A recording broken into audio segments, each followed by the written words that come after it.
got 2 baddies already. And it must be me. Now just wait and see if this hooks in.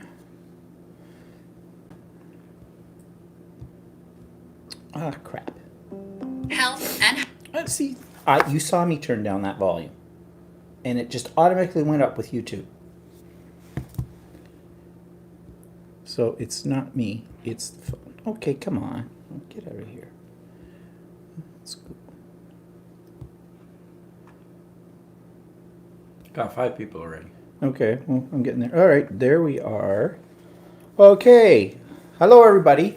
Ilona's here. Elaine is here. They will say hi. Hi to both of you as well. We'll give it a couple of seconds here and see who else is going to join us. We supposedly have 6 people. Lurkers, 7 people. Julie's here. Hi, Julie.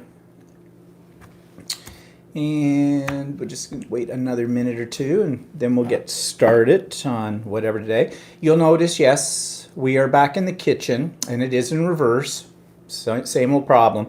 But we were going to do it from the formal living room, which we never sit in. Mm-hmm. But it was just too awkward to set up the camera in there. The angles weren't right and everything. So we decided we'll just do it here as we have before. And if you've never been on here before with us, then you won't know the difference anyway. So it'll be new to you.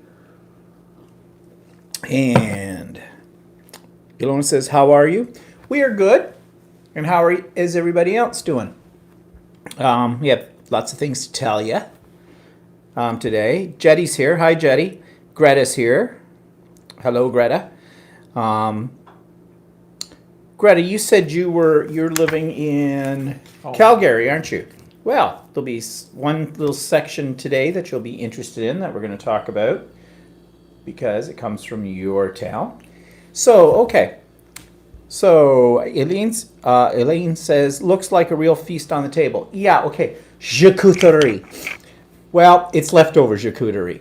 So, we had some people over on yesterday. Friday, and for nibblies and drinks, and I'm going to talk more about this because it was a very special visit, and I decided to put together a charcuterie, which means a meat platter with cheese, but it sounds better when you call it a charcuterie.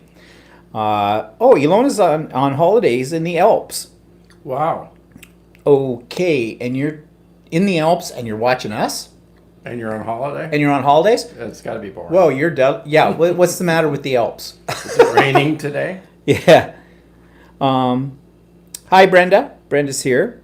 And Greta says, yes, I do, and I love it here. Yep. Mine do. It'd be nighttime there, so.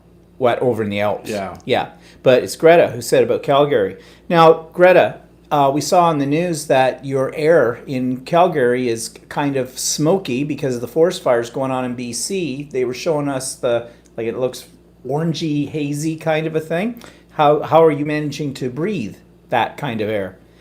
And Mel's here. Hi, Mel. Kathy's here. Hi, Kathy. She couldn't find us for a bit. Well, we're here now and you found us, so that's all that matters. So, yeah, so let's get started. So, what are we drinking? Guess. What do you think it is? You have seen us drink this before. No, I don't know if we had that before. But we had. Yeah, I think we have. So, what do you think? What do you think's in our glass? Give you a hint. It's bubbly. But it's a little special bubbly.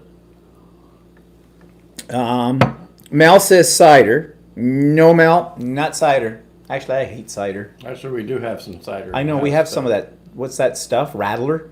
Yeah. Well, isn't that beer with grapefruit juice in it or something? Yeah.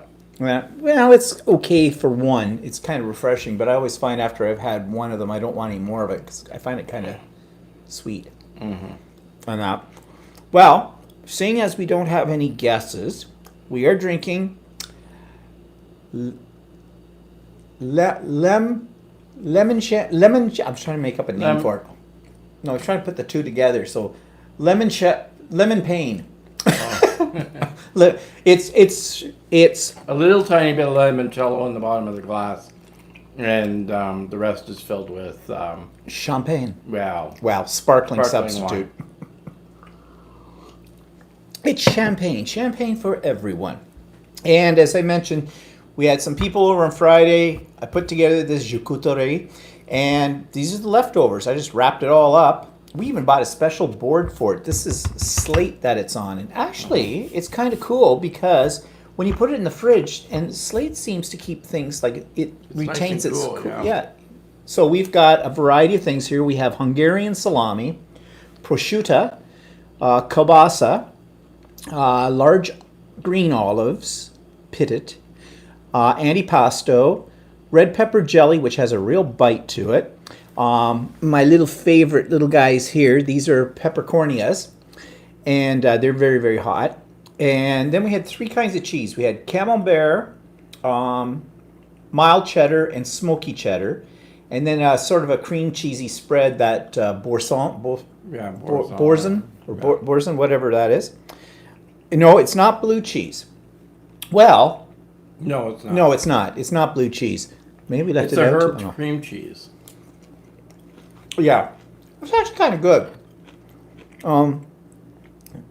Greta says yes, it's been bad for days, but it does not bother me. She's talking about the smoke in Calgary. Yeah, but it still must be kind of. I guess you get that smell of a fire, a campfire everywhere. Lately, we've had a different smell around here. Yeah, I know. It's more like pig shit. Yeah, pretty much like pig poop. I think they've been putting liquid fertilizer on some of the fields because we aren't that far from farmland here. So I think they're fertilizing, and the whole place smells like someone's outhouse just spilled over. That's tasty. Of course, the other night I came home and all I could smell was skunk. Oh, well. Well, you know what they say, skunk smells its own hole first. Arabella's here. And you haven't been here in a while.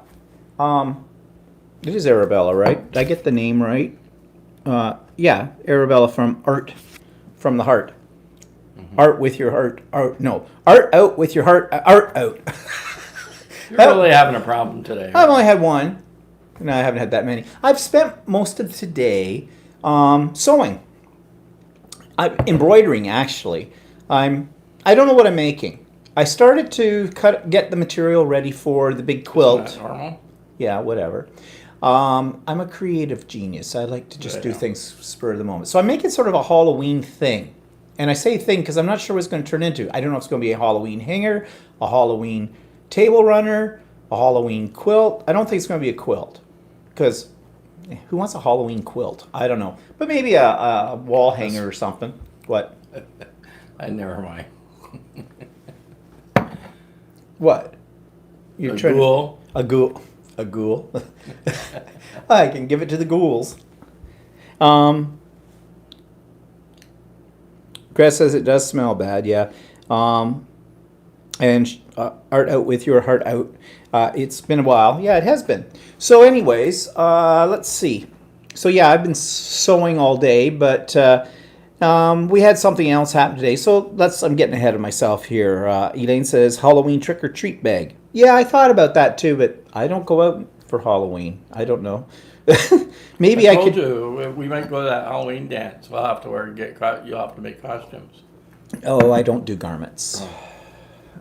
Yeah, right. Well, maybe. I don't know. So, anyways, let's back up. Update on my mother. It was her birthday this week, Wednesday. Yay. She turned 78. Looks like she's going on about 92. Okay. She's doing okay. I think, though, it's now been 2 months, 8 weeks she's been in the hospital.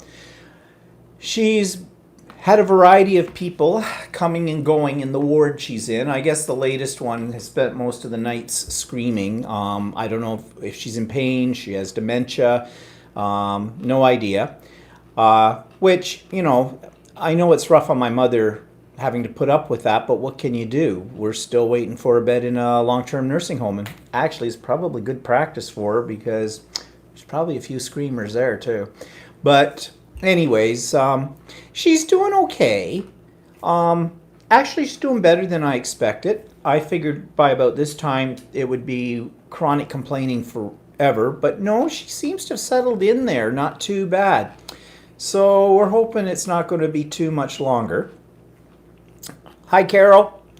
So I did, though, get the bill from the hospital last week. But, you know, these people could be a little nicer. And tomorrow I'm going to talk about that a little bit more extensively and what's pissing me off. But the tone of the letter was kind of rude. Like as if I had done something wrong. Like that we were overdue or something on the bill, and we're not. They had to investigate the copay, like how much the government will pay, cover, and how much is left over that my mother has to cover. And I sent them all the paperwork for that, no problem. As soon as they asked for it, boom, bang, they got it.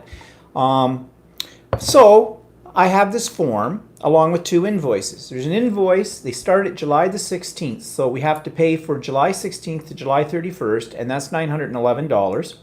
And we had to pay for the ambulance that took her to emergency, which is not unusual. That's $45. And that's $45. None of this I'm shocked at because I've already worked it out. I knew what was legal for them to charge. I knew how much it was going to be. So this is not a shock, and it's all accounted for, so I'm not worried about it. So most of our medical stuff is covered, but then they don't cover Hi, Catherine. weird things like trips to the hospital using the ambulance. And You know, that's something I don't think they should be charging for. That should be covered in I our don't taxes. quite understand how they do their charges. Like one time when I was in the hospital, I had to have an emergency and everything else, and I needed a leg brace because of what I did to my leg, and so everything was covered, even medication and everything else was covered, but then they charged me $10 for the leg brace. Go figure. So anyways, there was another form I had to sign as the power of attorney and make the arrangements for how we were going to pay these bills. And there'll be a monthly charge. The monthly charge is a little over $1,800, which is basically the same as if she was in a nursing home in basic level. So as I said, this is not a surprise. I knew all of this, and so that's fine. And you can conveniently put it on a credit card, which I will do. Yeah, you'll get points. Yeah, I'll get points. I was going to put that on my mother's credit card, but maybe I should put it on my credit card. Sure. I mean, I get more points. Yeah. Anyways, this form I have to sign, and this lady in the accounts office, she had highlighted the sections I should pay attention to. And one of those sections is the date when all of this was supposed to start. And as I mentioned, they were charging us from July 16th. They started July 16th. Well, according to this paper I have to sign, this legal document, it started July 16th, 2017. Now, this is obviously a typographical error. However, when you put that up against the tone of the letter, which I'll talk about tomorrow, more detail, against that, I'm not signing it. And so I called this lady up. Well, it went instantly to voicemail when I called her and saying that she would be out of the office, this was last Wednesday, until August the 21st, which is this Tuesday coming. So she must be on holidays or something like that. So I left her a message, and I said in the message, okay, I've got all the paperwork here, and I'm not going to send it back to you signed yet because I think there's an error. I think it should say July 16th, 2018, not 2017. But because it's a legal document, I'm not signing it until that correction is made. Now, I thought I'd make life easy for her. I said, in this day and age of computers, if you want, here's my email address. I gave it to her, spelled it all out, and said, you can just send me a PDF copy of that, and I'll sign it and get it right back to you. So there's, less of a delay and everything like that. And of course, that was all in the message that I left, and I haven't talked to her in person because she's not there until Tuesday. So Tuesday, I'll give her a call again if I don't hear anything from her first thing in the morning. I'll call her again. I'm a little ticked at the inefficiency because, and the reason I'm worried about that date, even as a typographical error, is somebody else in that office who might not be really with it in terms of how this all works or what the case is, will see that date and think, oh, you're in arrears. You haven't paid us in over a year. No, I don't really need a bill for that would be 20,000. Yeah, about. Out of that, because of somebody's stupid error. And you know how these things work in bureaucracies, right? You're always the one that's in the wrong. They never make mistakes. Well, sorry. So we'll see what Paula, that's her name, says to me about the whole thing. It should be an easy matter to solve. But I'm not just going to sign my name on a legal form if it's not accurate. So, proofread, people. Really? I mean, it's an easy mistake to make in some ways, but they're writing this in August, so we're more than halfway through this year. You know how sometimes when January comes and you're writing dates and you're still writing the year before because we haven't got our mindset in the fact that we're in a new year, and everybody does that. But by August, I think they should pretty much have it figured out that it's, not 2017 anymore. So we'll see. But none of this surprises me. Because, as I've said before, everywhere you go, you're hitting a brick wall when you're dealing with any kind of institution that's affiliated with the government. Simple as that. So, whatever. No sweat off my you-know-what anyways, because until they correct it, they're not getting a dime. So, they want their money, they'll correct things quickly, I think. Julie says, God bless our NHS, National Health Service. I think that's what that stands for in the UK, I think. Our system is a lot better than a lot in the world, too. And we've talked about this before, so I'm not going to dwell on it. But anyways, so for Mom's birthday, I made her a pouch for her brushes and things, and I got her a box of her favorite chocolates, which she's probably inhaled by now because my mother and sweets just gone like that. She should be about 200 pounds instead of... I'm surprised she's not got diabetic problems. Yeah, well, who knows? But, they've checked her for that, too.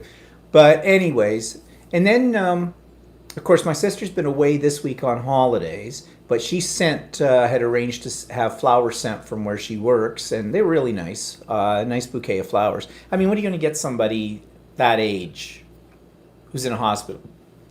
So, did the best we could. And then I make the mistake of asking my mother if there's anything she wants. Well, now she's getting a little... she's eating better, which is good. She's not really complaining so much about the food in the hospital.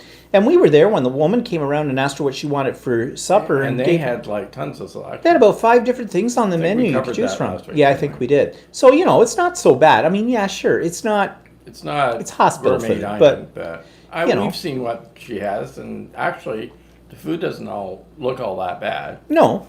It doesn't look too bad at all, I didn't think. But anyways, so she said, well, she'd like some chicken fingers. Well, I got her some chicken fingers last week. She loves chicken fingers. But now this time she wanted some chicken fingers. We were going over yesterday, Saturday. She'd like some chicken fingers and a butterscotch sundae and a small vanilla milkshake. Well, okay, no problem, except when are you going to eat this stuff? First of all, we had to go to 2 separate places to get these. We had to get the chicken fingers at like a Wendy's, and then we had to go to the Dairy Queen to get the butterscotch sundae and a vanilla milkshake because Wendy's only has their Frosties, and they don't have, which might do for a milkshake, but they're really not a milkshake. They're more sort of just a soft ice cream. Ice milk or something, yeah.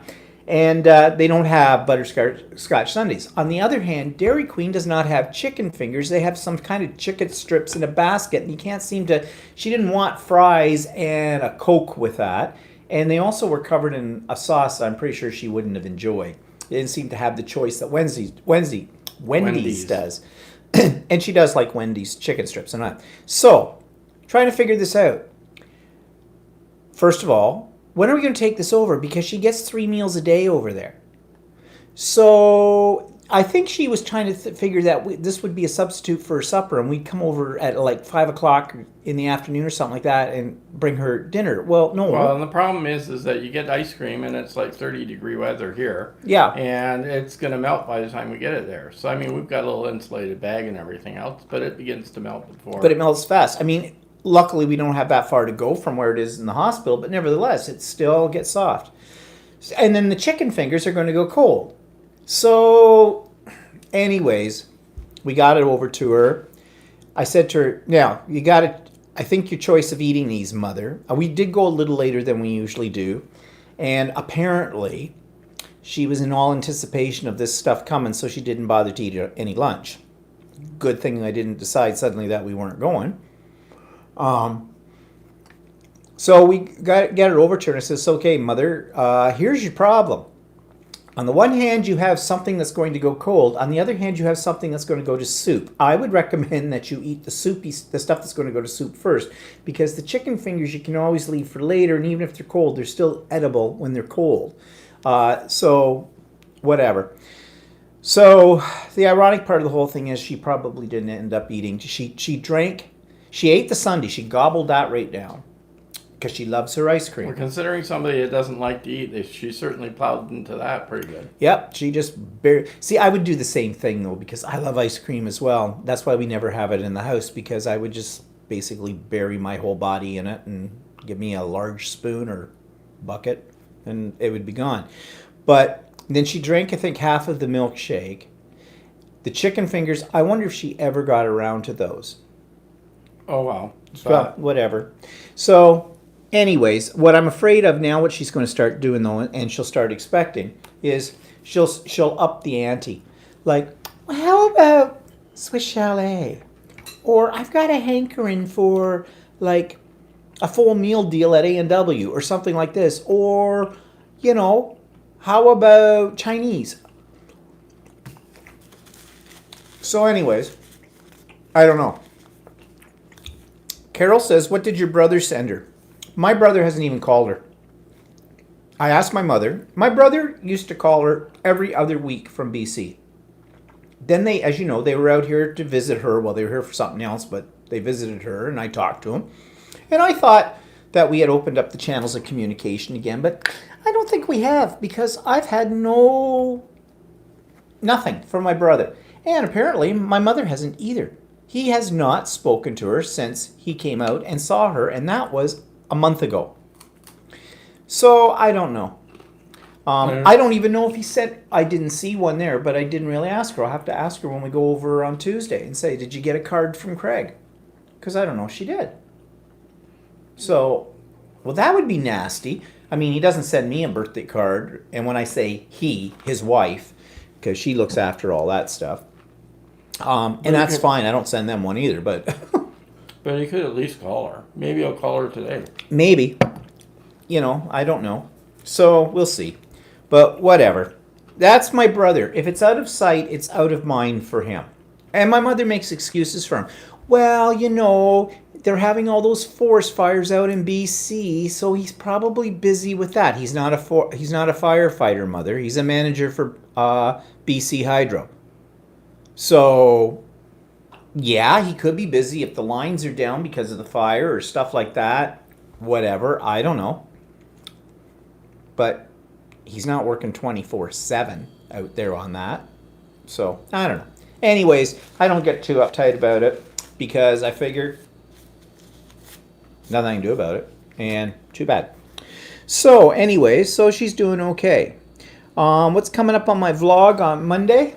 Things to show you, things to talk about, the usual. Yeah, so you'll have to tune in to see. I've got some video clips, again, to show you as well. We did go to Parkwood, which is the estate of Colonel Sam McLaughlin that we talked about last week, and we had lunch there. That sucked. We were hoping for, like they have this nice gardens all around, and they have a huge reflecting pool, and I do have video of that, so you'll be able to see it tomorrow. And it's very nice. It's very beautiful. And we'd been there a year ago. And it's also a place that they shoot a lot of movies. Yeah, they shoot a lot of movies there and use it as backdrops for things and stuff like that, television programs and whatnot. So we went down, and this is where they have sort of a little tea house. And I guess if you can reserve at $35 a person, high tea. And I would be a little doubtful as to what you got for $35, because we had, what did we get? We got chicken salad wraps with a small salad on the side. They used to be licensed, but now they're not, so you couldn't even sit there and enjoy like a glass of wine and they had charcuterie, but for two, But that's no fun unless you've got wine.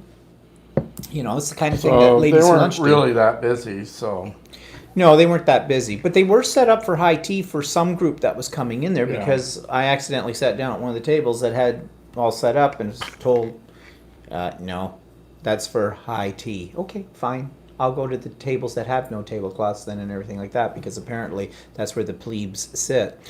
our Yeah. chicken wraps were Mediocre. okay, but There were no thrill. they were just basically chopped up chicken with I think there was a vegetable somewhere in there. Oh, there was? Yeah, and it wasn't particularly good chicken. So No.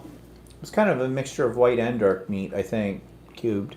We're for a assuming it's chicken wrap, I don't mind dark meat, but in a wrap, I don't think it tastes that great. It has an aftertaste. So Yeah, it wasn't terribly expensive, but it wasn't terribly cheap. I mean, it cost us. I had a lemonade. You had, which have a Diet Coke or something? no, I had a Perrier. Oh, a Perrier. Oh, la di da, Perrier.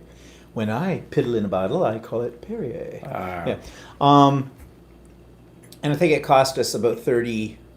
It's about 30 some dollars, $32 or something Yeah. like that. Well, it was a disappointment. So, I mean, anyways, the last time we went there, it was they had bar service and they had and they had scones.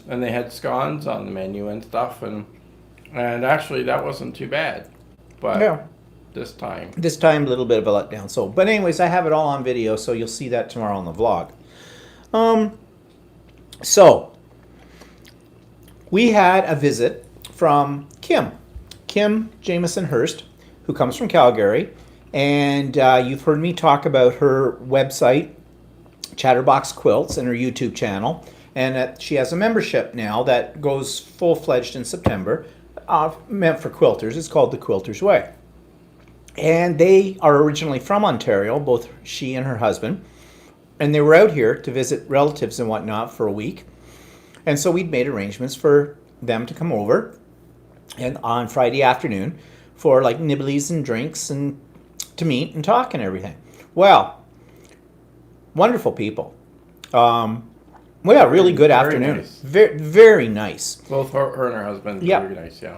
And I did a very quick impromptu interview on her that I videotaped, and I only got 4 seconds of it, and I could kick he accidentally myself hit in the stop when he was. That's the one problem you got to watch when you're on using your iPhone or something. You got to watch to make sure there's a countdown. head.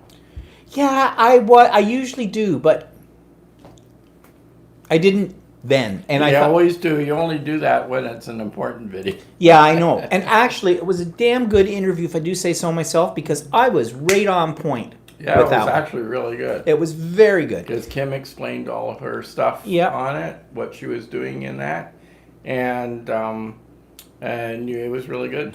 Yeah, and I only had 4 Nobody can seconds. see it though. No. I only remember it. So I emailed Kim and let her know what a idiot move I had made. But we're talking about actually going back and forth with each other as interviews for each other's channels via Skype. We just have to figure out the technology. They have a lot of technology because her husband does a lot of the editing, and they run 4 cameras when they do their YouTube stuff. And like, as I said in my review of her site, her membership site is very professionally done. Like, this is not thrown together. This is No. carefully thought out, planned out, the whole bit, and they must spend hours editing. And she's running it more like a business and Yeah. stuff too. So yeah. But it's well worth it. So if you're a quilter, I strongly suggest that you go to Chatterbox Quilts and click on the link to The Quilter's Way and check it out. And the price is very reasonable per month. It's $10 US a month for it. So that's probably about $13 Canadian. I don't know what it would be around the world. But she knows what she's talking about, and she's very personable.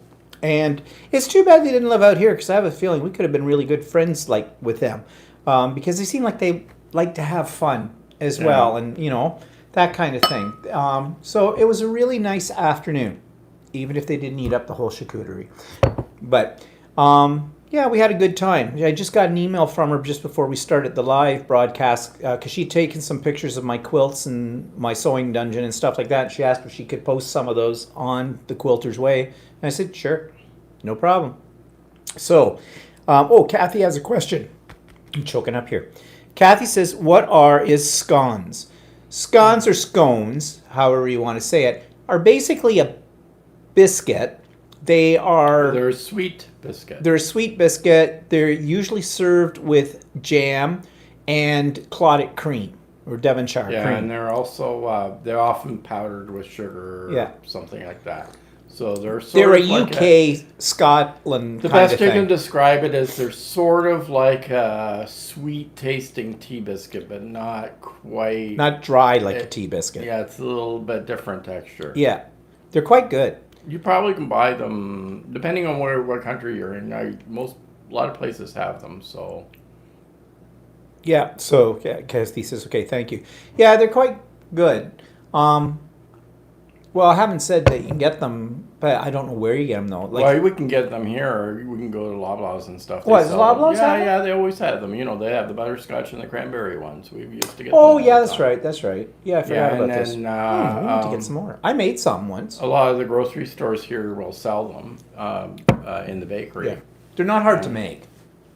They're actually very simple to make, but they're nice. And at high teas, they will often serve those with the clotted cream and they're more things. of an English type thing, all right? English, Scottish, whatever thing. Yeah, I think they're more UK. Scots. They're UK, but I think that's where they originate. But I'm not absolutely sure about that. But they're more of a UK kind of thing. Yeah.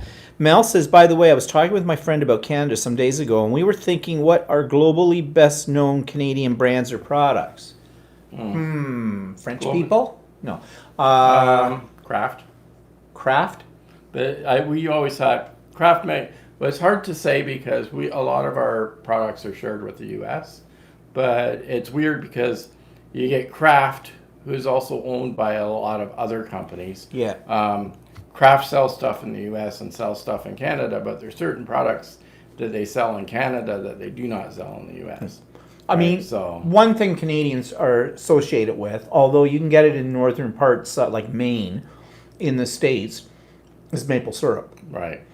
And I have read that, my cousin that came over from Germany said that she can't get the same quality of maple syrup in Germany, or she can't find it, that they have here. And we're talking about real maple syrup, not Mrs. Butterworth's or Aunt Jemima. That's just sugar and molasses and water. A maple syrup that's fairly dark amber color. Yeah. That's our maple syrup. But what other brands do we have? Actually have brands. I'm trying to think. What do we have besides Tim Hortons? And I don't know whether Tim Hortons global. But Tim Hortons is now owned by a U.S. company. See, that's the problem with all our stuff, is that there are very few truly Canadian companies. We had the Hudson Bay Company, and we've had the Hudson Bay Company since the 1500s. It's like 350 years old plus. It was the fur traders, right? And then it became department stores, and they were known as Hudson Bay, and then they just got shortened to the Bay, and they got bought out by an American company not too long ago, too. So we don't have that anymore. So it's really hard to say that if we have anything that's truly Canadian. Because everything gets bought out. BlackBerry. Isn't BlackBerry Canadian? BlackBerry telephones, yeah. But they're not doing so well these days. Pot. No. So, no, that's something you need to think about. Yeah, really, that's... Yeah. Roots.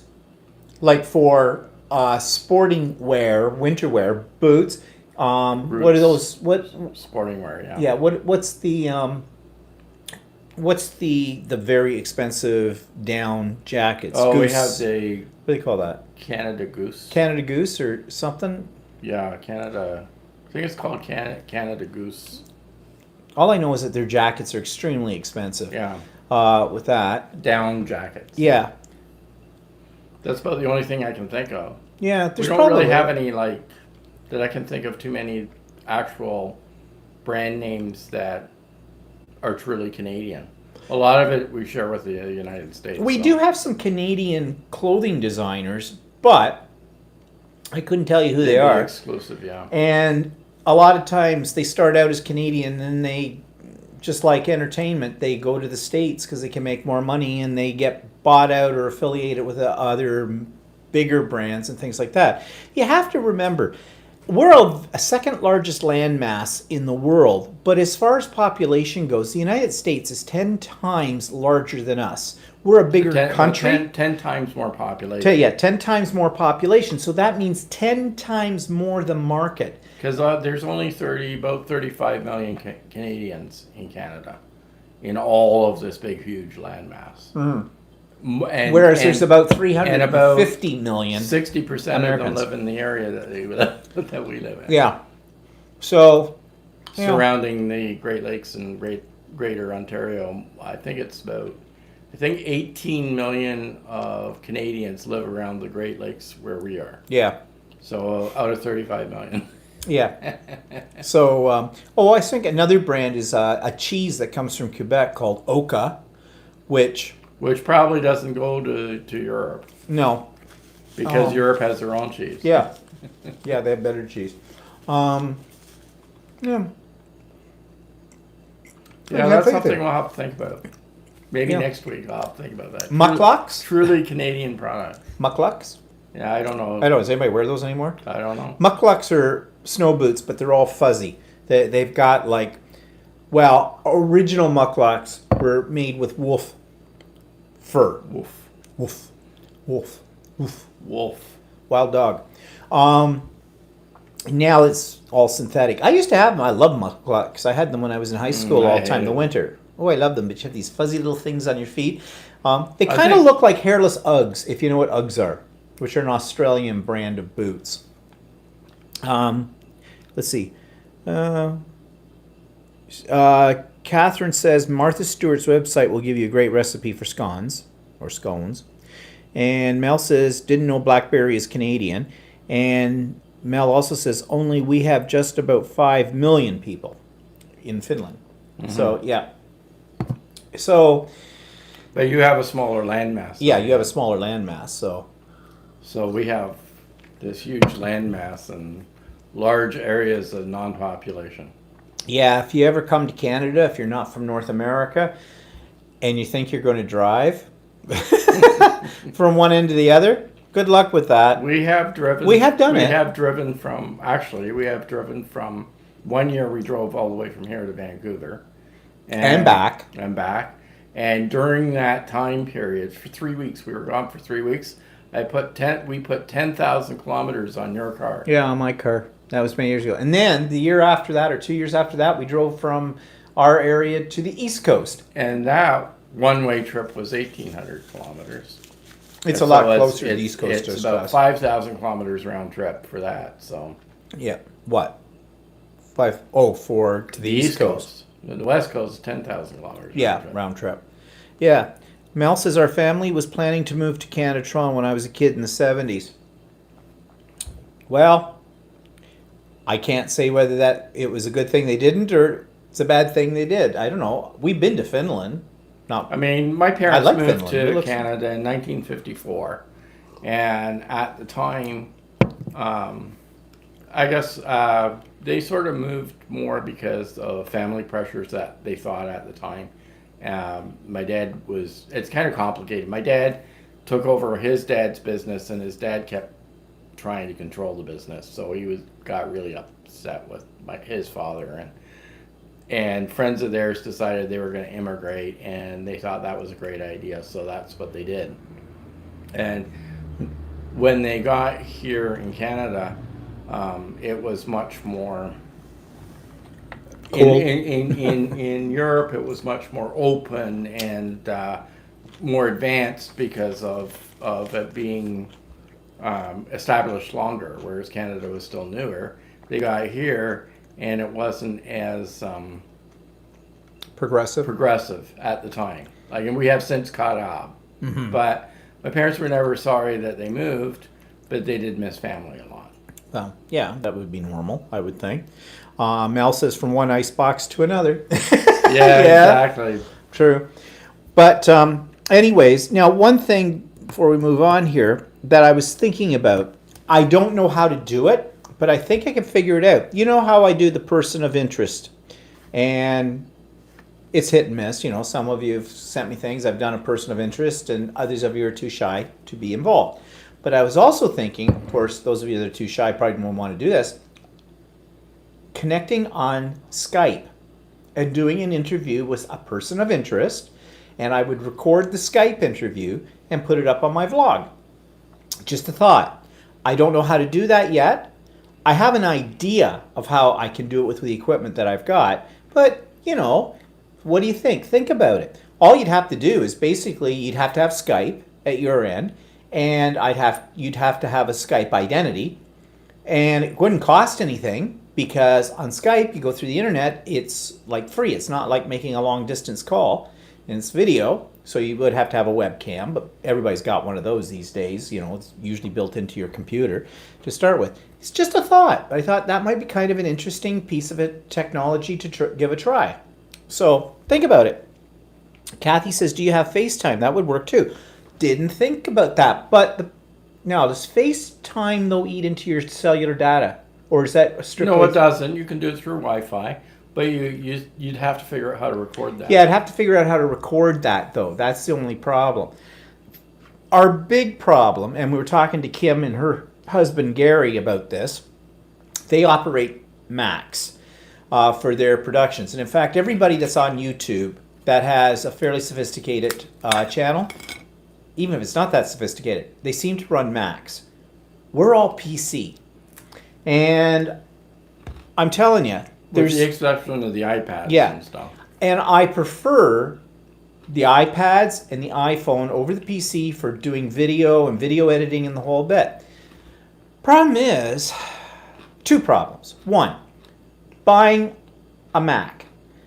If you want a decent one that's going to have a decent processor and all the buzzers and bells, think you're talking anywhere between $3,500 to $5,000.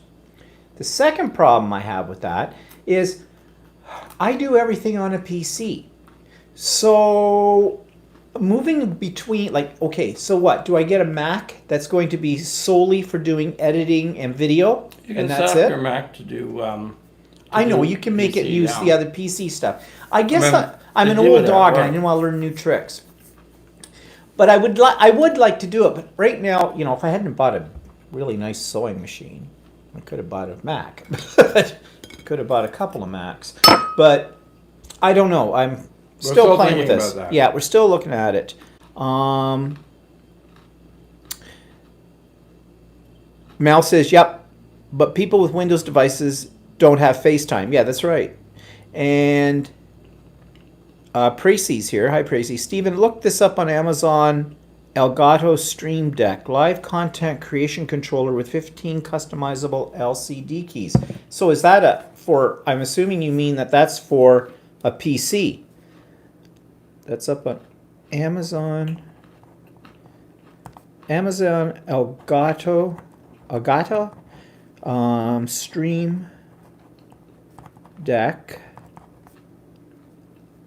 live content creation controller with 15 customizable LCD keys.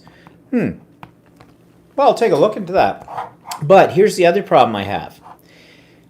We do our videos. I do my vlogs, I do my tutorials, and we do Stephen Walter Live all from the iPad. I even do the editing. I don't do a lot of editing, as you know. I do that all on the iPad now because it's faster than my computers and the programs I'm using on those computers can do it. If I want to do, so when we do live, we're doing it with Apple products. When I do my tutorials, I do them using a PC that I transfer over to my iPad to do minimum editing and compressing of it. It's getting a little complicated now, I know. I guess what I'm looking for is an ideal way to be able to have the power and the convenience of using an iPad and an iPhone where I could switch between the two. Sounds like you need a Mac. Yeah, probably. Well, I'm going to wait to see what the announcements are. Yeah, what they're coming up with. Yeah, there's potential out there, people. We'll figure it out one day. Believe me, we will figure it out. Brenda says, I thought you got a new camera so we could have Angel you guys. How's that coming along? We could have Angel you guys? I think your spell checker just kicked in. Well, yes and no. We don't have a new camera. We have a little tool called a gimbal, which actually Walter was using when you see the video tomorrow that I put in about Parkwood. And it's a stabilizer. You know, you can hold it out in front of you, and like if you're walking downstairs, it's going to keep everything steady, so you're not your audience isn't getting sick. Have you viewed that yet? What, the video? Yeah. Yeah. Was it pretty stable? Yeah, it was pretty good. Yeah. With it all. But that's not our problem with cameras. Our problem is being able to switch between cameras. And you'd think that wouldn't be that difficult, but apparently it is. Well, it's not if you want to spend a lot of money, which you've heard me talk about before. There's this wonderful program, but it's a subscription price called Switcher Studio. And we downloaded the 7-day trial version of it once to try. And it worked good. And it works seamlessly. Like Walter had it on his iPhone and I had it on my iPhone, and he could be anywhere in the house and I could switch between the two of us back and forth. Really good, yeah. Worked really well. But it's like $50 or $60 Canadian a month. A month. And I don't make that many. I can't justify, not like I ever have to justify price, but that one I have to justify. That's way too much. That's over $600 a year. We don't even spend that on our TV subscription. No. So I'm not going to get trapped into something like that. I'd be willing to pay for a decent program, $100, even maybe $200 for a standalone program. You know, one-time fee. Maybe occasionally they get upgrades and you got to pay for those. That's fine. I would pay that, but I'm not going to pay something that's a monthly subscription kind of a deal. And that seems to be how a lot of companies are going these days with software. You know, for example, Adobe Acrobat, all right? Not Adobe Reader. That's always been free, but all it does is read PDF files and maybe some minor editing. Adobe Acrobat, I have used that over the years, and you used to be able to buy it outright. It wasn't a particularly cheap program, but it wasn't that bad. And if you pirated it, never mind. And it works really well. Well, you can't buy it outright anymore. You have to have a subscription, a monthly or a yearly subscription, and it's quite astronomical. So I got around that because there's a company called A Shampoo, and I've dealt with them for years, and I'm not even sure where they're based out of. I think they might be a European company, but they've always been very good, very reliable. And I have bought several of their programs over the years and the upgrades. And they have one that is just like Adobe Acrobat, but it's their version. But it does everything Adobe Acrobat does, and it only cost me about, I think, $40 Canadian or something like that. And it works wonderfully. So, you know, go for it. If you want to use Microsoft, the latest copies of Microsoft Word, if they no longer have it as a standalone program, you have to pay for Microsoft 360 or something like this. And sure, it's got all the buzzers and bells, but it's a subscription price. You have to pay for it every month, or a yearly subscription. Again, you know, you don't own it outright. Well, no, especially when there's something like Google Docs, which is an open source kind of program that they keep. Well, it's not open source. There is another one that is an open source. That's a word processor that's exactly like Word, costs you nothing. It may have a few bugs in it, but usually they keep up on it, and there's all kinds of programmers that are developing it constantly. So there are freebies out there that you can get. But more and more of these big manufacturers are just pricing themselves right out of the market. What's kind of interesting is that I used to work in information technology, and there was a lot of high-end programs that companies would buy, expensive programs that cost $10,000 a year for a subscription, right? For a license, right? And so the companies, to save money, stopped using licensed programs and started using something called open source programs, which were free. And a lot of companies are doing that now. They're using open source programs, and they're not paying for subscriptions to these other expensive programs. And what they'll do is the open source programs, a lot of times they only have limited capability, right? Because they're the free component, right? But programmers can usually figure out a way to use those programs in a way that will work for them, right? Yeah. Well, so companies would be doing that, and instead of buying the upgraded version. yeah. Well, Mel says that you still can buy Adobe Acrobat, but it's very expensive. You don't have to subscribe to Creative Cloud for that. No, I didn't realize you could still buy it, but yeah, it's, again, I don't use it that much. I use some of the editing features in it that you can't get in Adobe Reader, but I don't use that many to justify spending and I think it's several $100s to buy it outright. And I think you get more bells and whistles if you do the subscription. I could be wrong. I'm not sure. I haven't looked into it much deeper than that, so not sure. Ilona says, what does Barb use? Barb Owen, I assume. Well, first of all, Barb Owen is on a Mac. She uses, the camera that she uses is the same camera that I use. She has exactly the same setup as I do. She uses the same tripod and the same webcam, but she's got, I'm not sure what her program is, but because it's on a Mac, she can just hit a number button or something on her computer and it switches over to her other camera. And I'm not sure what her other camera is. I think her other camera might be the one that's built into her laptop. I think. And that's how she gets the two different angles when she does that. And that's essentially what I want. I can do that. I found a program that I tried and it would let me do that on a PC. But the problem was the processing time. It was jaggy. It wasn't, you get what you pay for, I guess, and I didn't pay anything for it. So it was crap. It just wasn't worth the effort. So that's why I keep looking.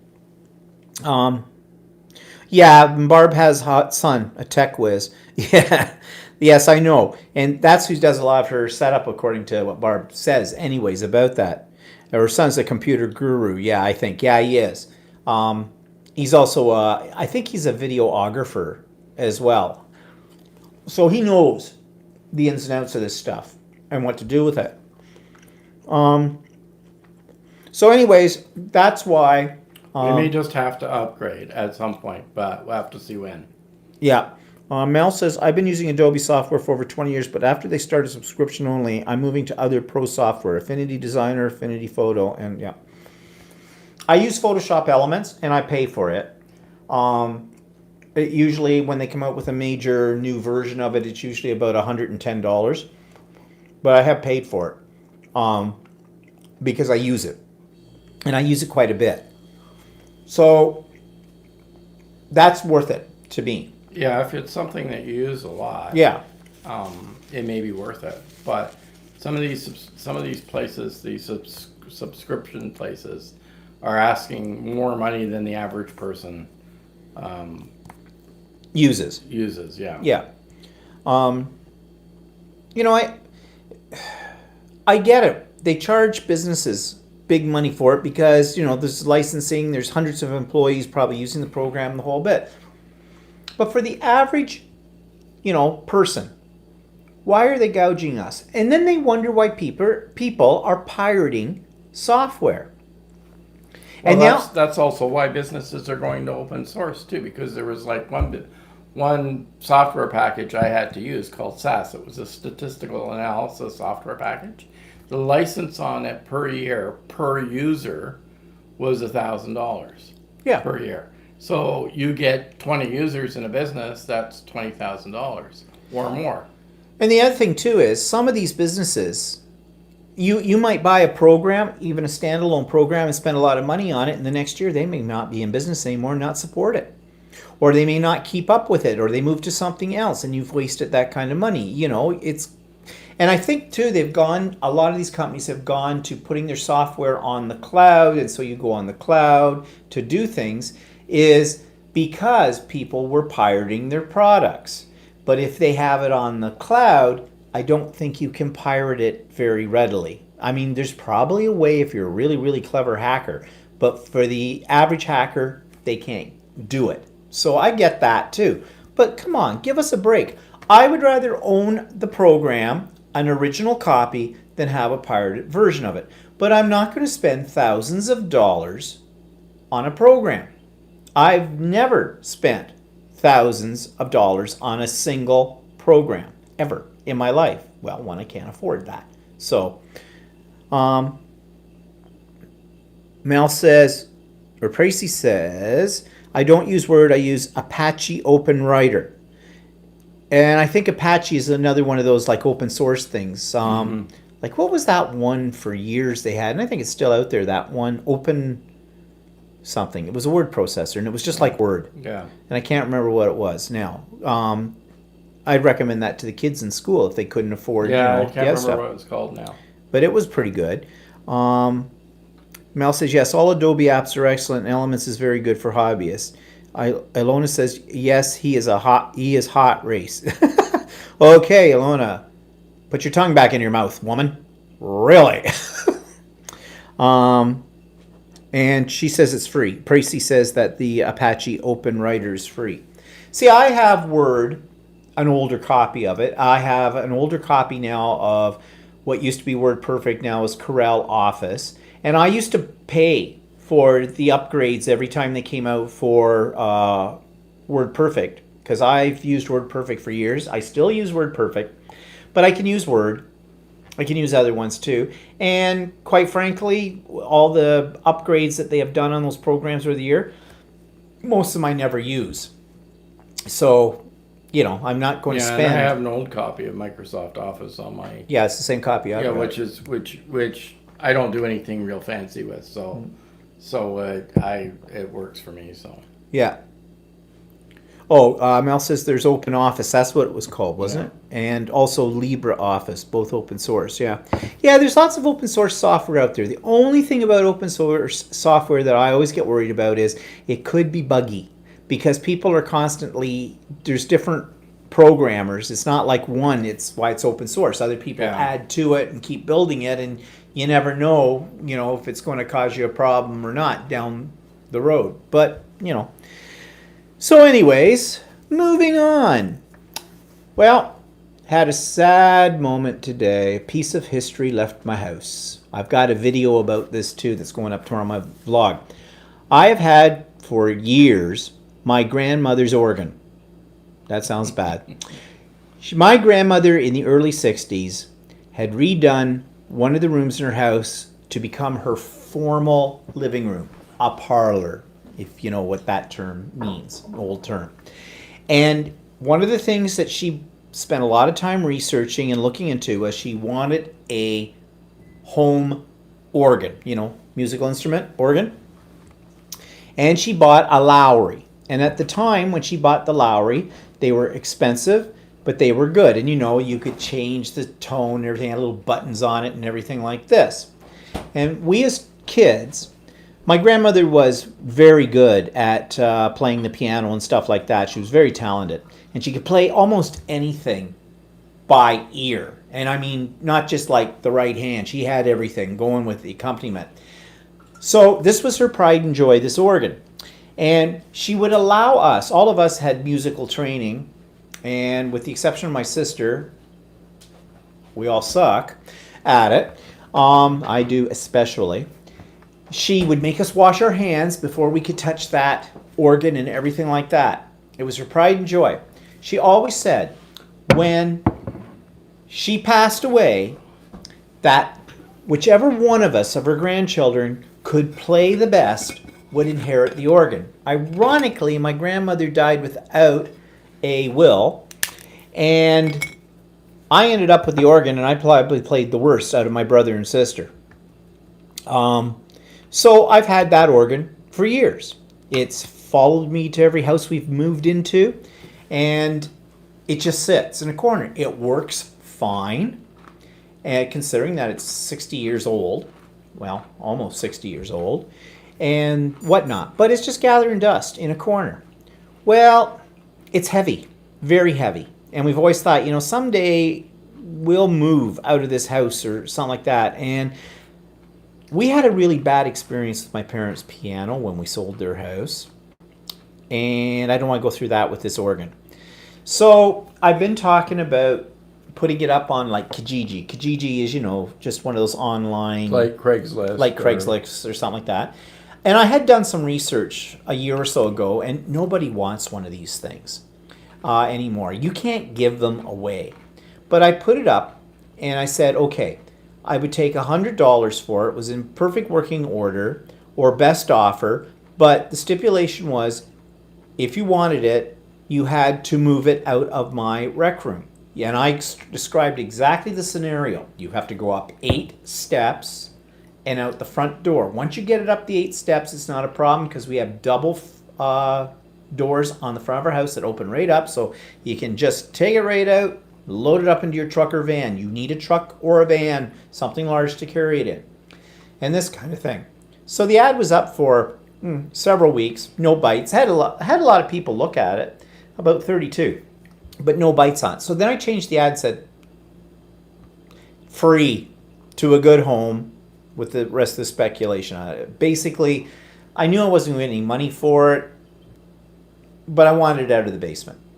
So this guy contacted me last week and said he was interested. Did I still have it? And I said, yeah, I do. So he came today and got it. And I was really kind of happy about this because he is a collector of these organs. He has 120 in his collection in storage because his goal is to open a museum up one day about all this technology and this kind of thing.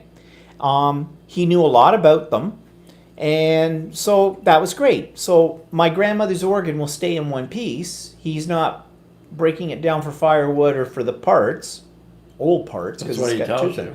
Well, I believed him. Had no reason not worst to. comes to worst, if we had to get rid of it and nobody would take it, we would have had to taken it to the dump, and that was just the thing. At least he's taking it, and whatever he's going to do with it, he does with it. But if he says he's putting it in a museum or something like that, that's great.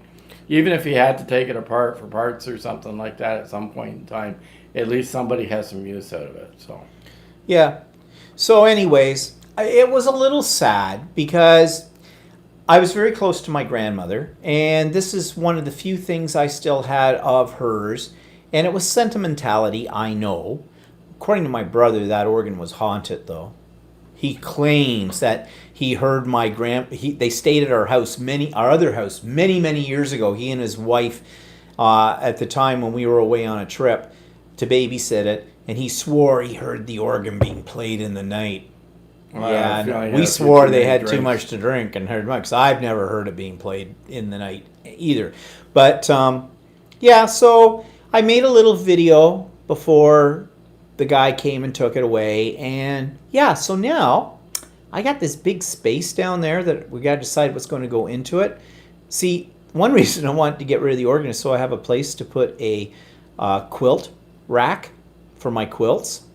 Although I don't know if that corner is appropriate, but doing some moving around of things, I could do it. Plus, my mother, when we clean out her apartment, once she gets into a long-term care facility, she can't take her furniture with her. And she doesn't have that much furniture anymore because when she moved out of her house to the apartment, we had to downsize everything. But she does have a dining room table. That actually is one of those dining room tables that takes several leaves, but it can fold right up and, against a wall. And that would be a good place to put that too. And on the other hand, though, I don't know if I need another dining room table. The only reason I'm thinking about it is because it's convenient in our downstairs rec room when we have people over. We have a lot of people over. If we have a lot of people over, then this goes out a fair size. It has the chairs and everything. And it would be much more convenient than, our dining room table that we have upstairs, which isn't all that big. I don't know. We'll see. So basically get rid of one piece of furniture and replace it with another piece of furniture. Yeah, really, that's downsizing. No, it's not. But at least the dining room table isn't as heavy. So I don't know. It was actually, I was kind of sad to see it go too because for as long as I've known him, he's always had that. Had his organ. So what Walter is saying is he's always admired my organ. That's disgusting. funny. Oh, there's a whole line of jokes here. I'm just getting started, people. Anyway, so we've toted it around from one place to another. But you know, the reality of the situation is we're getting older, and one day we're going to have to. Yeah, we're going to have to get rid of a lot of crap too. A lot of crap too. So we have a lot of crap. So not looking forward to that. But Catherine said it would make a nice large table for quilt construction. I hadn't thought about that, but you're right, because when I put the backing and when I do the layers on a large one, the last one I did, I laid on the floor to do it. But I don't like that. I have some collapsible tables, but they're a pain in the butt. But this, I put the leaves and pull it. I didn't even think of that. Good idea, Catherine. Yes, like that idea. Anyways, tomorrow I have a little video about my grandmother's organ with it. Okay, so what's that taking us down to? Well, we don't have any people of interest, so, but as you know, I'm looking into this possibility of, you know, if I can record somebody. We'll see. I have again, Nyrie's not here today, is she? No. It's Nyrie's birthday tomorrow, today. Well, we heard today. Is it? Oh, because it's tomorrow. Yeah. Happy birthday, Nyrie. But Nyrie's not here. No, I know, but she may rewatch it. Oh, yeah. So, Nyrie, happy birthday. What's this? 29 for the how many times? On it. But I was just thinking of Nyrie about the whole thing of doing Skype. You know, like... Yeah. It might, although I'd have to find a time when we're not sleeping and Nyrie's not sleeping. Like, that's the one problem. But anyways, but there may be other people out there that like to be a guinea pig that we can try on. So if you want to be a guinea pig, let me know. And we'll see what we can do. If you've got Skype and you want to try something, we can maybe set something up and see how it goes. Okay, so, newsworthy this week. Well, we don't have to talk about Trump anymore because we have our own, as you know, Doug Ford. And of course, the big controversy, besides buck a beer, is now that he has taken the sex ed curriculum from the schools, and he's decided that the 2015 curriculum, which was all modernized, is not, people don't want that in Ontario because it's filthy and it's not right. So he's rolling everything back to 1998's curriculum. 1990 sex ed curriculum is just not about the birds and the bees and, you know, and where do babies come from kind of a thing. It's about the social aspects, about gender identity, about same-sex relationships and marriage, about transgendered people, about inappropriate touching, abuse, sexual abuse. Yeah, and it's all laid out from kindergarten to grade 12, and it's age appropriate. Which is one of the things these people who don't want it, and there's just a little small minority that don't want it, but that's the ones he listened to. They don't want it because they think, oh, they're going to learn about oral sex. In grade 1. In grade 1. No, they're not.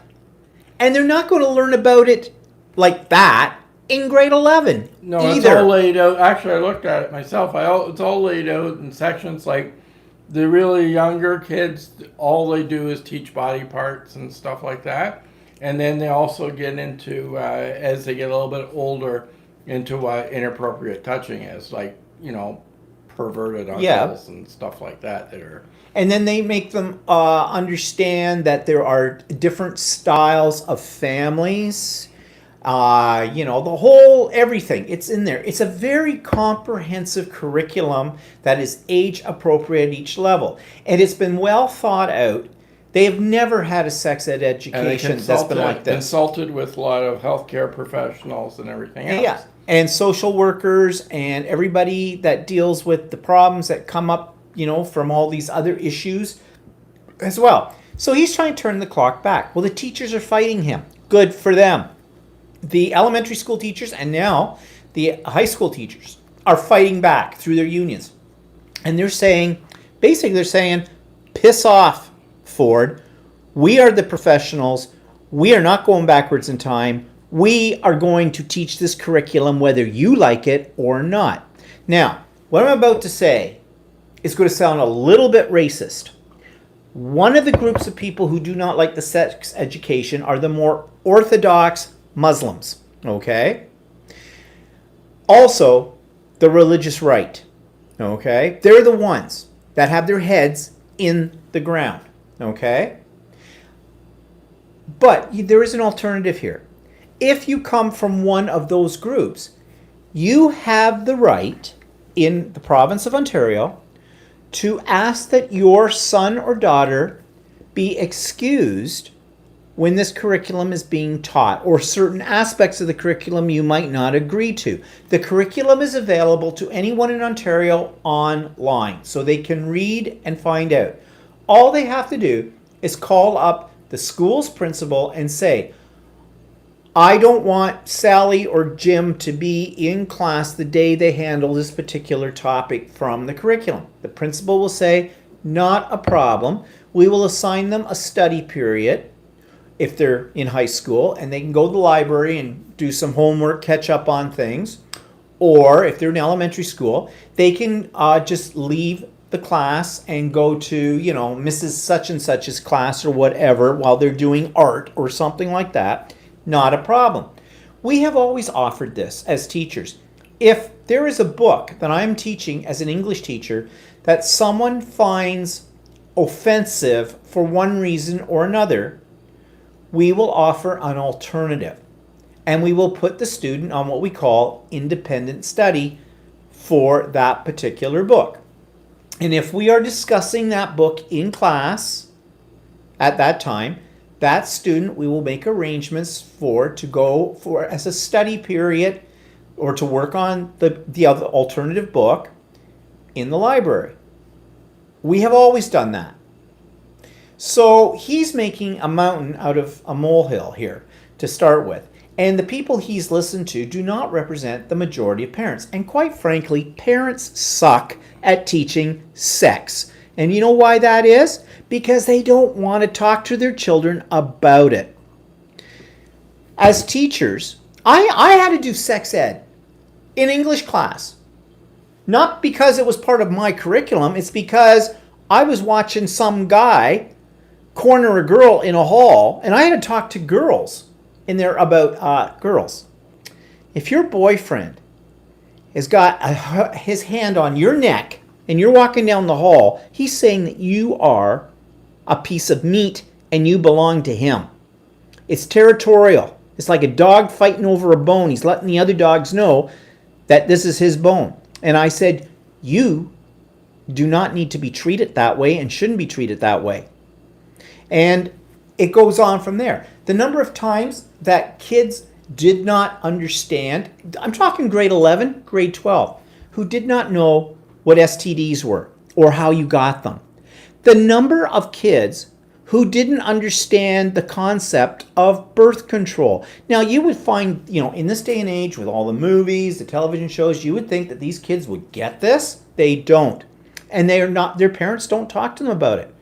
Now, it doesn't mean I just stood up in front of class and said, today we're going to talk about sex. No, it was if the issue came up in the context of what we were doing in the classroom, or if I saw something that was inappropriate in the hallways and, I had to, basically it was my job to make sure a child has a safe environment. So if I saw a girl being basically molested or being treated in an inappropriate manner by a boy, I would intercede. I had to.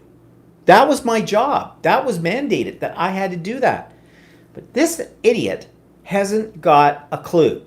He probably thinks that babies still are found in the back of a garden somewhere. And I don't know. Just stupid. So I'm glad to see that the teachers of Ontario are taking a stand. And the unions are saying if any teacher is disciplined by their school board because they have taught the right curriculum, they will stand behind them.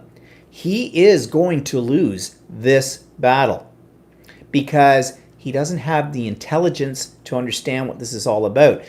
Leave it to the professionals. Because teachers are the professionals. And it's not like they just go in and get this booklet and go, oh, I got to teach this. No. No, that's not like that. They get workshopped. They get trained in how to handle this appropriately by healthcare professionals.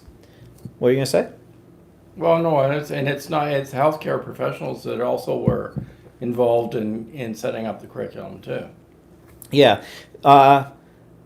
Andy says, sounds like the minority is trying to control the majority. Oh, yeah. Yeah, but he's allowing that to happen, okay? This is the thing. He's such an idiot. I mean, we don't need to even think about Trump anymore. We have our own. He's worse. This one's almost worse in some ways than that. Well, I don't know if it's worse, but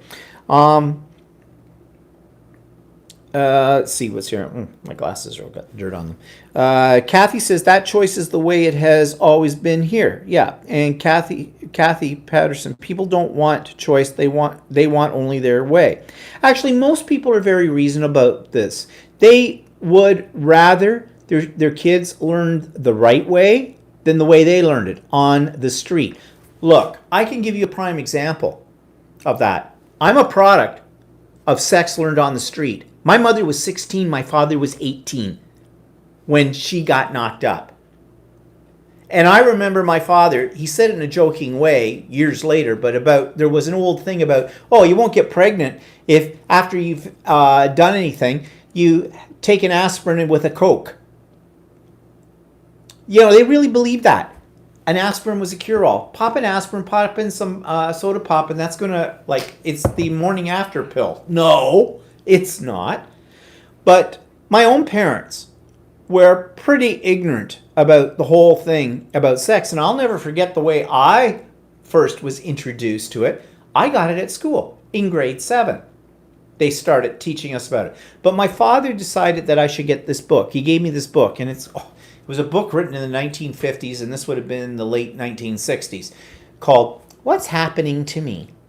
And all I remember is, well, if you're a boy, your voice will lower and you'll get hair in certain spots of your body. And if you're a girl, well, you will get a friendly little reminder every month that you're female. You'll have a visit from your friend. Okay, whatever. And that was the extent of sex education. Yeah, my parents wouldn't speak to me about it either. They got my sister to go out and buy a book for me. Yeah. So, and yeah, I think it is probably embarrassing for parents to talk about it. But, these kids, it's better that they get the proper education because there's an awful lot of bad information that's on television shows. It's on the internet. They're getting the wrong stuff. I grew up with a kid, and when he was 16 years old, he didn't know the proper names of the parts of the body. Yeah. He knew only the slang names to them. Yeah. And let's see, there's a lot going on here. Brenda says, I think health class should teach it. That's where it is taught, actually. It's in the physical education and health curriculum. I do have one problem with that's the appropriate place for it, but I have male phys ed teachers are stupid as hell. All they care about is getting out there and dribbling a basketball. I remember how I learned about sexually transmitted diseases when I was in high school from the health class we had. We would get health class maybe 2 days out of the year in phys ed class. And the teacher didn't want to deal with it. So he says, yeah, okay. He showed some slides and he talked about STDs. And he said, well, and he had this cartoon picture of a bunch of guys standing up to a urinal and there's flames coming out all around them and going, and this is the burning sensation of gonorrhea. Yeah. Right. And that's all I knew about gonorrhea. It's a burning sensation, and if you're peeing, you're going to set yourself on fire if you've got it. That's all I learned about that. So, yeah. Phys ed teachers, okay, I know, this sounds really bad. Men phys ed teachers, female phys ed teachers are a little different. Men physical ed teachers teach phys ed for one reason and one reason only. For football. They want to play football, at least in our country. Football or lacrosse or baseball or hockey, whatever. The rest of it, forget it. Goes right out the window. They're dumb jock mentality. All right. Now, I have to say, I did meet a couple in my career that were smarter than that, but that was because they also taught math or physics or, in a couple of rare cases, English. But most of them are just dumb jocks. So letting them teach boys, horny high school boys, high school boys are the worst. They just are hormones rampant. The girls are a little bit more sophisticated because girls mature faster than boys. Boys don't really catch up until they're about 40, if they ever do. But it's that kind of stuff. But the girls are kind of stupid too, and which is what this phys ed thing or this sex ed education is supposed to help them with, because they think that if a boy does certain things, that they should allow him to do those things. So this sex ed education has very little to do with the basic biology of where do babies come from and everything about the socialization of sex. You know, what's inappropriate touching, what's abuse, what's, a relationship as opposed to a physical relationship, what, all age appropriate. So, I don't know. Kathy says, health class does teach it here, but in elementary school, everyone teaches health. And Julie says, parents need to talk to the children all about these subjects very openly. We did, and our children are able to talk to and ask us anything. And that's great for you, but you want to know something? There's an awful lot of parents who don't have a good background in it themselves. Sad to say, in this modern day and age. But there are many educated people, too. I'm not talking about people who, barely got out of grade 10. I know people that I know through teaching that. Yeah, like actually I talked to somebody a while ago and they thought that you could just get AIDS from meeting a gay person. Yeah, Like touching them, giving them a handshake. They thought that's how you could get it. Or you get AIDS. And that was somebody that was only a couple of years ago. Yeah. So there's a lot of ignorance out there. Or no, they actually also thought that if you had sex with another man, you could get AIDS, regardless of whether they had anything or not, right? So, you didn't realize that it was a virus. Yeah. And it's unbelievable, the ignorance, even amongst so-called educated people that I've run into, especially more so with the LGBTQ issues, too. And that's what this curriculum was also teaching them. It's teaching them how to be sensitive to the differences in people. Right now, there's a whole controversy about how people are treating transgendered people and what that is. There are lots of educated people out there that think transgendered people are guys who want to dress up in women's clothes. No, that's not transgender. That's transvestite. Okay? And that's just Frankie, what do you call it? Horror show. Rocky Horror Picture Show kind of mentality right there. There's even issues in the LGBT community. And we haven't been asked this lately because I think people are finally getting around to it. At least if they don't understand it, they don't ask. It's and which one's the woman? Do you see... Never mind. Here, I do not have a... really, no, I'm damn proud of that, not having that. But, there is still a lot of ignorance out there. So, we get that all the time. People say, okay, who does the laundry? Who does the cooking? They kind of try to pigeonhole us into whether one's a male and one's a female. Or one plays the male role and one plays the female role. And you see, to bring this back to the sex ed curriculum, those are issues that are handled. For transgendered people right now, it's what's the appropriate pronouns? Okay? Meaning, how do you identify? You may have been biologically born a male, but you identify as female. Therefore, you may wish to be addressed using the feminine pronouns, like she, her. And that's a big issue for transgendered community. And kids need to know that because they are going to probably be working someday alongside a transgendered person or many transgendered people. They may come across transgender people in their social environments, things like that. They need to understand, just like you wouldn't use the N word because we've been sensitized to what that means and why that is bad, these children need to be sensitized to the whole thing about the different, for lack of a better word, because I don't like this word for this, categories in the spectrum of the straight to gay and beyond. People just aren't one thing anymore, So, well, they never were. No. But then people who were bullied in those days do a lot worse than they are now. And they still are bullied. yeah, that's right. Mel says our health, lots of stuff here. Our health class teacher was religious and always after her lesson said that good girls go to heaven. That's it. Didn't like at all when we said that. Then bad girls just go.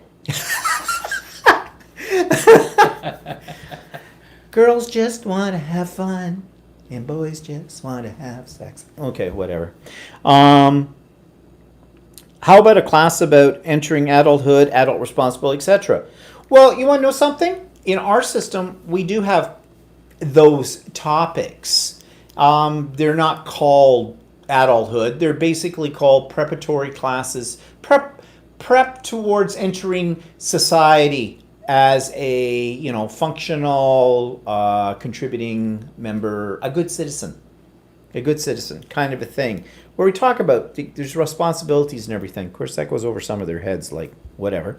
Well, which is true. It probably goes over their heads a lot with sex ed too. So Julie says, I cannot believe that in 2018 we're still having this debate. It's not changed in so many things, in many ways. That's true. I remember, Mel says, in the 80s, those magazine articles and photos about how doctors handled with AIDS, they were like astronauts in their security uniforms when they were taking care of HIV positive people. Yep. However, to be fair to them, at the time AIDS first came out, nobody really knew how it was transmitted, and nobody really knew... and nobody knew what it really was. Right, so they were just taking precautions in those days. Yeah. I mean, even when I was younger and gay and knew AIDS existed, I was uptight about it too. How was it? Nobody really know exactly how it was transmitted. They thought it was sexual, but weren't really 100% sure. Andy says, I have a transgender friend and I refer to her as she. What's the problem? If the person is wearing a dress, obviously the person doesn't want to be called he. But maybe they're not wearing a dress. Maybe they're dressed. They could be dressed in such a way that you're not sure whether they represent as male or represent as female. And then there's another group that I affectionately call binomials, but they're actually called binaries. They don't identify with either sex. Male or female, or I guess sometimes identify as male and sometimes identify And as I do female. have a problem with their pronouns because they want to be referred to as them and their. And you see, I have a problem with that because of being an English teacher, and them and their is a plural pronoun and they're only one person. So I just have a semantic problem with that to start with. I mean, I don't care if that's how they identify, because how does it change my life? How does it affect my life? If it makes them happy, then fine. But don't kill me because I meet up with you for the first time and I'm talking to you and I accidentally don't call you them or their. But again, back to the health education, the sex education. These are issues that older children, like high school kids, need to be made aware of because they have more opportunities of coming into contact with people that identify that way. So, well, especially nowadays, now that society's a little different. Yeah. And it's not just the sex ed that's being taught is in Canada and it's in Canadian society. And there's other areas of the world where it's still underground and kids with two daddies or kids with two mommies don't exist, whereas in Canada that does exist. Yeah. So. Also, in Canada as well, we at least try to treat the sexes equally. There are certain societies in the world, I'm being very careful with the way I'm choosing my words, and may do whatever they want to do to immigrate, and that they do not assimilate completely and take on our culture and our ways. They maintain, because that's something we allow people to do in this country, And I'm not saying that's good or I'm not saying that's bad. I'm just saying that's what happens. And they're the ones who have also turned around and protested against the sex education. Because in that sex education, part of that curriculum talks about how people should treat each other. And specifically that you do not abuse women, that you see women as equal in the sex, like they're the same as men. There's no difference. They should be treated fairly, should be treated with respect, and the whole bit. That goes against certain cultural beliefs that come from outside of our country. Now, I do have a big problem with that, and you can see I'm kind of holding back on that because, that opens up a whole can of worms. But you know what I'm talking about, really. Okay? And Tracy says, I want to say so much, but I've already written it on my own blog. Yeah. I mean, it is. This is a very controversial issue. And all I can say is, and we should move on away from this now, all I can say is I'm with the teachers. Of course I would be, given. But they are right. Leave this in the hands of the professionals, not into the hands of those people who want to make us go backwards in time and go like so last century out of it all. Sure, the kids can learn the stuff on the street like everybody else and all this other stuff, but then you're going to run into a lot more down the road, a lot more problems with kids continuing to be bullied, kids not being accepted or feeling accepted in society and all that other stuff. Look, parents have done this for years where they have put the education of their children and their upbringing into the institution of education. Let us teachers do our job. Let us bring up your damn kids the right way. Yes. End of discussion. Okay. You do realize I'm being facetious. Okay. All right. Brenda has to reboot. And Mel says, I think it's pity that too many people can only think about sexuality when there's talk about gay people and transgenders, etc. Yeah. Okay. So let's move on here. What's eating Walter this week? He didn't say anything was eating him. No, I think we covered most of the stuff. Okay, so let's move on. What are we watching? Well, I just started watching last night an old show, but we just recently got Crave TV, and those of you that aren't from Canada, Crave TV is sort of a really weak version of Netflix. And the only reason I got it is because I get it for 2 months free, and then I'll cancel it. But there's a show on there called Carnival, and it's bizarre. It has stuff to do with... I think it's an old Showtime... Yeah, Showtime show or something, or whatever. It's kind of neat, though. I'm kind of getting into it. I watched 2 episodes last night, and I'll have to watch some more of it anyways. But it's got supernatural in it. It's got it takes place in the dirty 30s in the States. It's a traveling carnival show. It's got its freaks. And I mean, when I say freaks, I mean what they used to call them, the freak show, right? And there's this guy, he's got this ability to heal people sort of a thing. But I don't know, there's a lot of mystery around all the other characters too. So I don't think it lasted long. I know on Crave there's 2 seasons of it, and Walter thinks that may have been all they made of it. So it might be a little disappointment as it goes on later. But anyways, that's what I'm watching.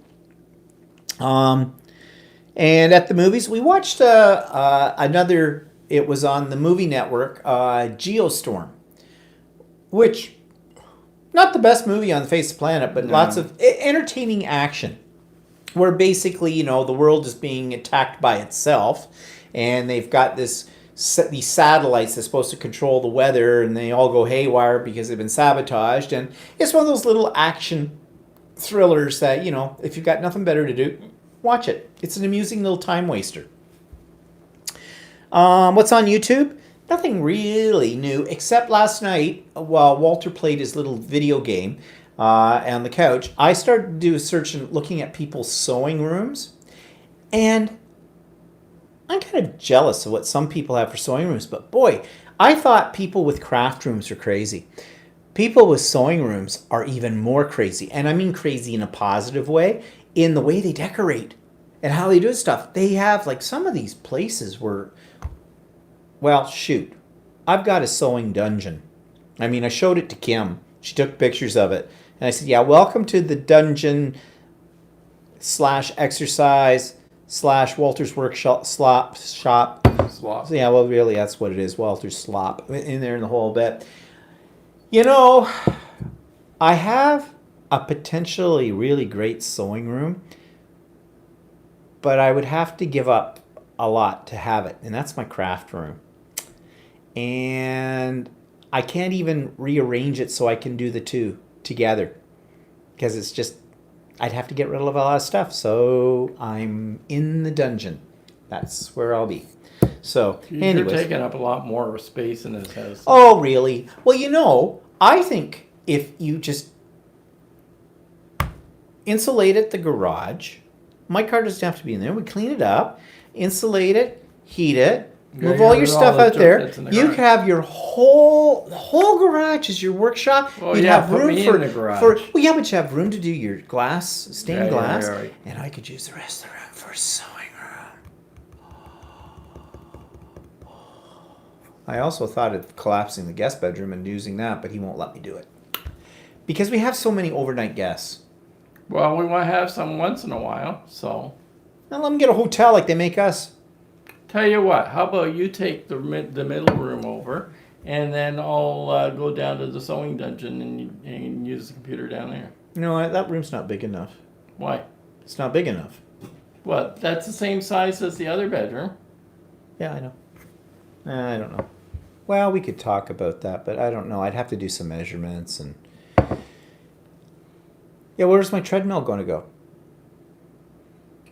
It can sort of stay there. I don't need that much space. Oh. I don't need that much space up here. You need more space to spread out in. Right. Whatever. I don't know. Let's see. I'm missing some stuff here.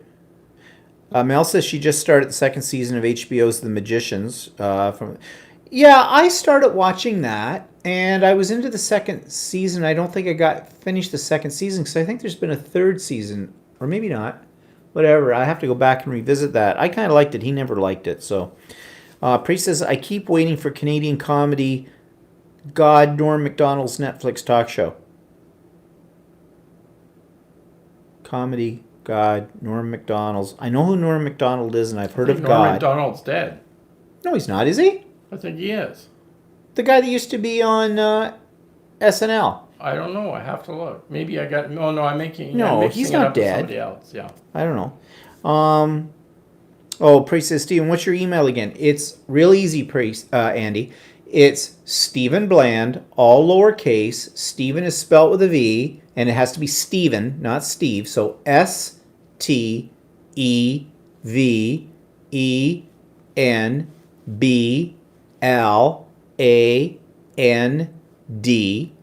at simpatico.ca. Simpatico is spelled SYMPATICA.com. Now, if you... No, that's spelled wrong. Oh, sorry, .ca. Sorry, .com. No. You've got What? Simpatica. Simpatico. Did I say O? No, you didn't say O. You said A.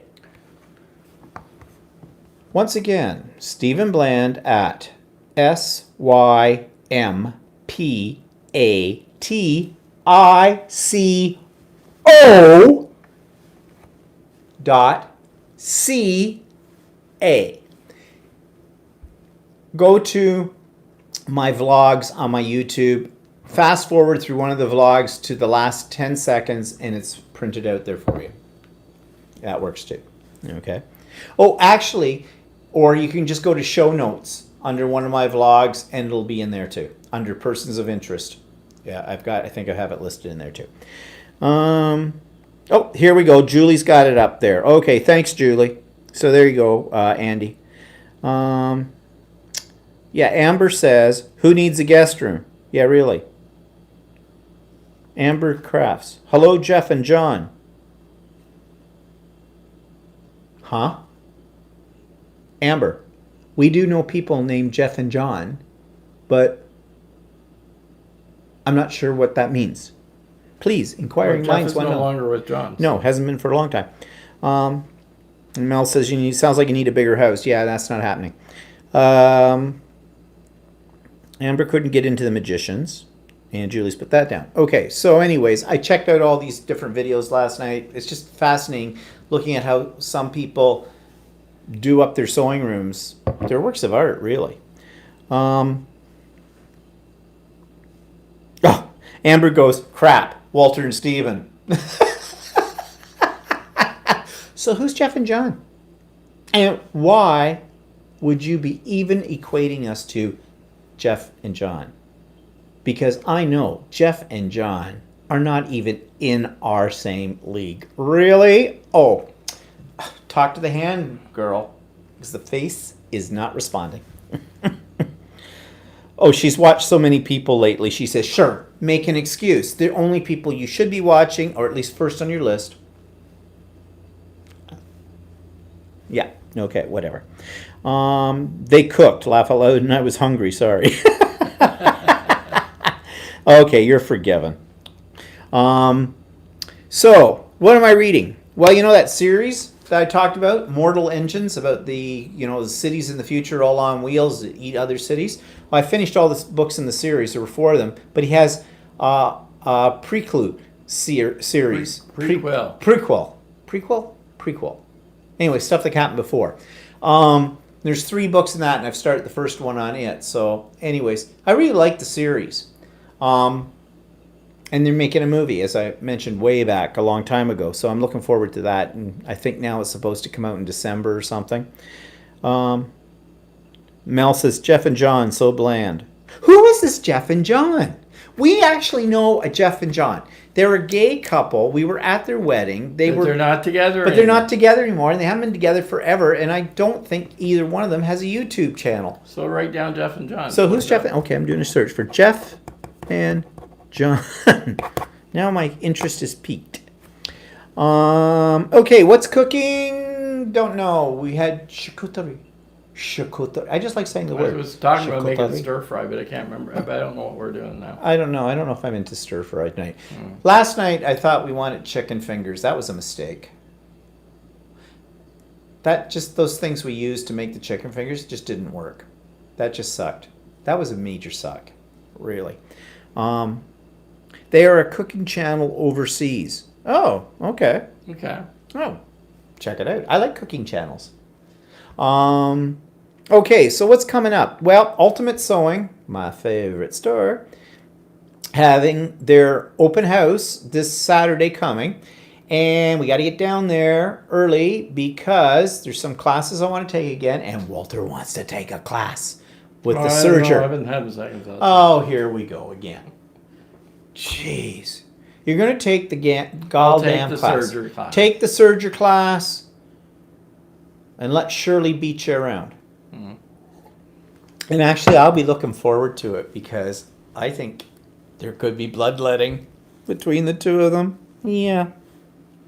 Or art out without the heart out. Hey guys, I just got an Instant Pot. Are you guys still using yours? Oh yeah. Not. I use it for certain things. I don't use it for everything, but makes great. What you've been using it? I've been using it to actually boil eggs. Boil eggs, yeah. But, that's a really good job. But actually, really what's nice is the shells come off really good. Yeah. I mean, it doesn't save you any time, but the shells come off really easy.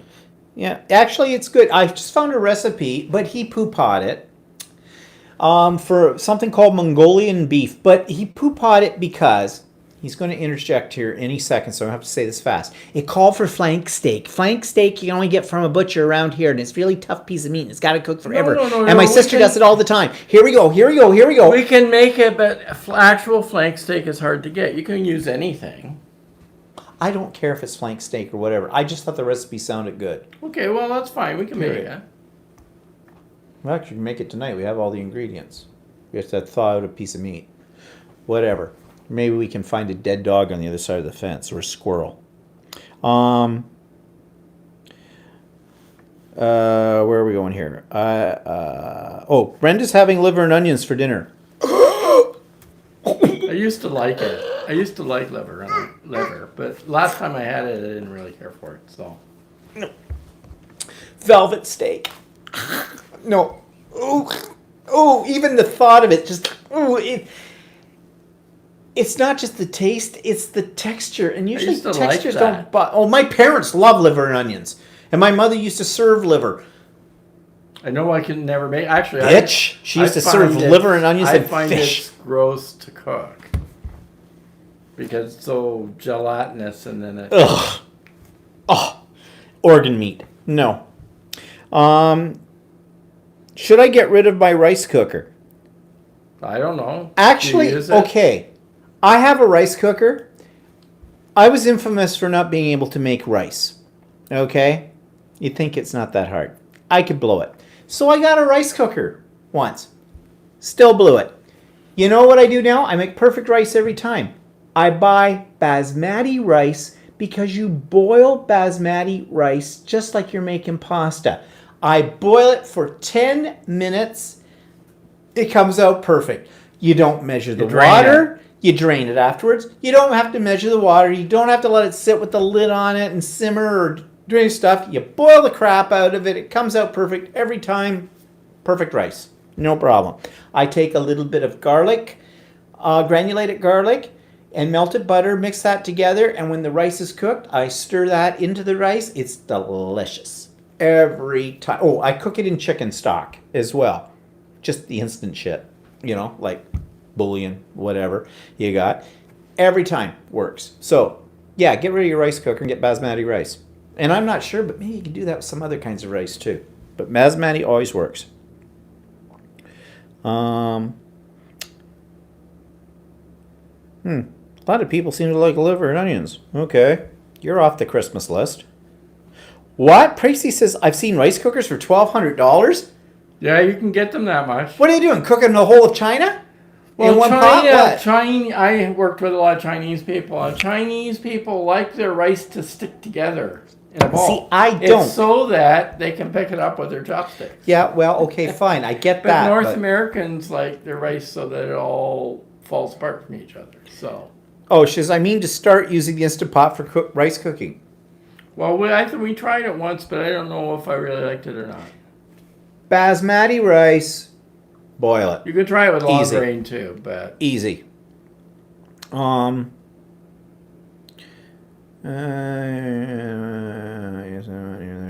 good to have cooking, saves lots of money. It's good I have cooking, saves lots of money, just need few pots, that's all. That's Mel. I hate cooking, the Instant Pot is really good for if you're wanting to make a beef stew quick or something that has to be braised, like something that needs to be cooked for a long time. Makes great mashed potatoes. Right, makes good mashed potatoes. It's good for especially if want to make a beef stew quick or something. You want the meat to be tender. You can put the meat and everything and make sure you have liquid in it, and cook it for 20 minutes, and your beef's tender. And it's really good if you're babysitting small children. You pop them in the pot, you cook them for 10 minutes, they come out like porridge. Everybody's happy. Really. But you have to remember, it's not going to be like if you want to put a chicken. Some people put a chicken in there. I haven't done it yet. But it's not going to brown it. You have to brown it in the oven and stuff like that. And you're not probably going to get any gravy out of it. So I don't know about chicken. I don't know. I'll try it sometime, just see how it works. You know, Tracy's given different types of Panasonic variable pressure steam IH rice cooker with Odoradic 5.5 GO SRVX 1808K black rice cooker, $2,100. It's got to do more than it must go buy the rice, pour the rice in, cook the rice, serve the rice, and wash itself afterwards at that price. Really. Okay. I know a lot of Chinese people spend a lot of money on their rice cookers. Yeah, well, whatever. But they like it sticky. I so know it they sticks do. together. So it sticks to their little chopsticks, whatever. So, anyways, I think that brings us to a close. We're over time today. We're over 100 minutes now on this one. So, anyways, it's been nice talking to everybody. And, yeah. So I hope you have a good week. And we haven't got anything special planned this next week, except for the open house at Ultimate Sewing and whatnot, and possibly getting gourmet food for my mother, whatever happens there. So I hope everybody has a great week, And we'll see you next Sunday as opposed to next Tuesday. So, bye-bye for now. Bye.